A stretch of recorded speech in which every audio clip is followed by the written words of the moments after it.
Hej. Fluen, jeg skal binde nu, er en nobbler variant. Mønster ved jeg ikke lige, hvor det kommer fra, men det er nogle fluer, jeg har haft på bestilling i stor stil, som bliver brugt af nogle personer til put and take her i Esbjerg-området. Og den er sindssygt effektiv. De fanger virkelig fisk på den her. Men lad os bare komme i gang med at få bundet den her. Så er der en størrelse 4 krog i mit stik her, som er monteret med en 4 mm messingkugle. Så har noget bindetråd at få kørt på her. Og den tråd jeg bruger, det er en Futurefly tråd. Den hvide af dem i 50 denar, som er en tråd, der virkelig holder til nogle ting. Sådan der. Så skal vi have lavet halen på den her flue her. Og til det formål skal vi bruge noget sort marabu. Der går cirka 3 fluer på sådan en god fjer her. Der skal et godt bund på, i det marabuen den har det med at klaske lidt sammen, når den får noget vand. Jo. Så jeg former lige et lille bund her i marabu. Således her. Og det er vigtigt på den her flue her, at halen den bliver meget lang. Jeg har lavet nogle, halen var simpelthen for kort. Det var altså ikke godt nok. De mærker tydelig forskel på, om fluen den er bundet korrekt eller ej. Det har de helt styr på. Sådan der. Jeg bruger en del af min marabu som kropsmateriale, i det at det så kræver lidt mindre påfuldhærl at bygge kroppen op med. Således der. Så skal vi have bundet et sort hanehakkel ind, og det skal vi have bundet ind i spidsen. Jeg tager lige og stripper det nederste på min fjer her, så jeg har et naturligt stop, hvor jeg ikke skal hakle længere. Binder den ind med den blanke side ud af mod mig selv.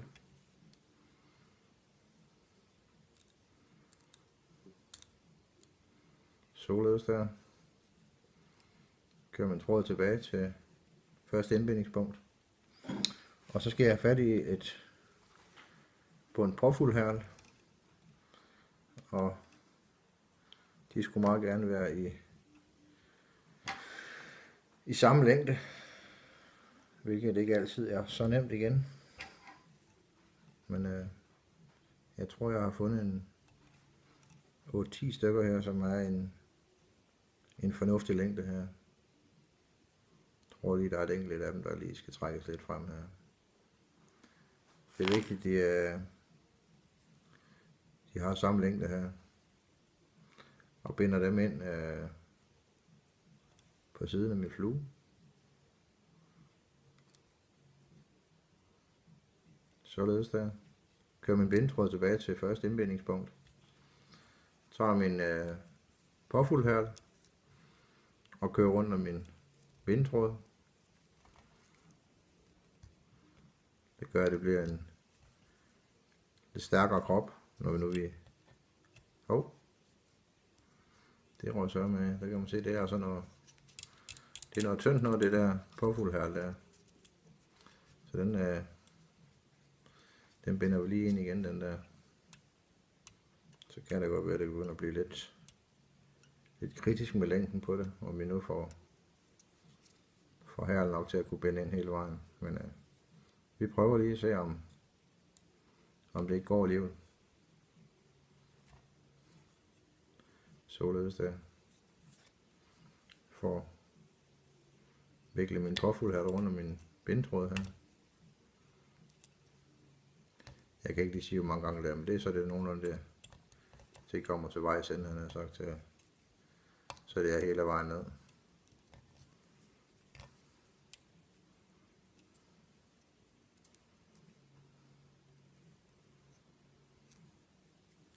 Således der. Så ser det sådan her ud. Og så tørner vi vores påfuld her. Det kan jeg godt være, vi kommer til at skal bruge lidt mere, kan jeg se. Det er lidt kritisk i længden, kan jeg se.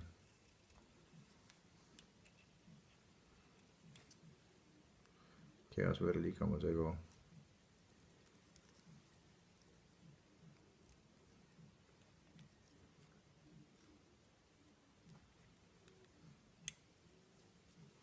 Således der.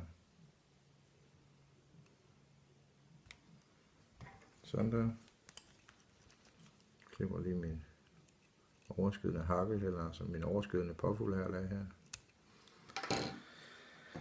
Tager fat i min hakkelklemme. Og tager lige en gammel barberblad, jeg har liggende her til at rense keramiske kogeplader med. Det er perfekt at knække fiberen på, hvis du ikke lige vil give bruge din saks. Således der. Tager lige min fiber og tvinger dem bagud, så de står i et V. Og så hakler jeg ellers op langs kroppen her. Sørg for at lige være med til at hjælpe haklerne på vej her.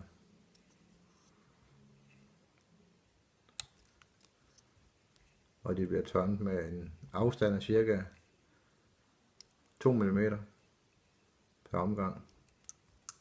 Helt frem til vores kugle. Laver lige et tørn ekstra heroppe foran. Og får låst vores hakkel fast. Således der. Så kommer det spacey ved den flue her. Det er, at der skal bindes noget flash ind i den her flue her. Som vinge. Se om jeg kan få fat i det sidste strå her. Og det er faktisk det essentielle ved den flue her. Åbenbart. Det er mængden af hakle, eller mængden af vingen, af strå i vingen, og farven, ikke mindst farven, på de her flashstrå her.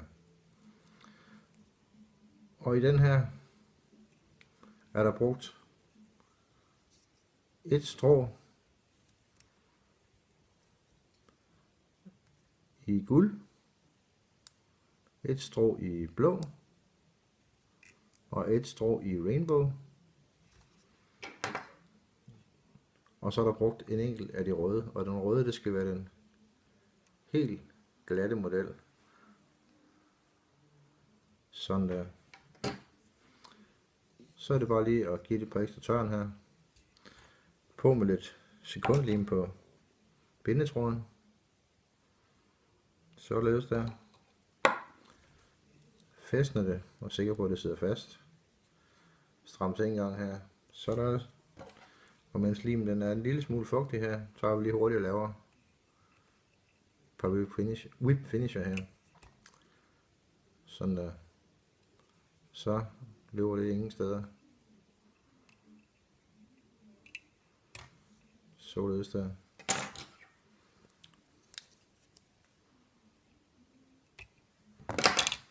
Der har vi den.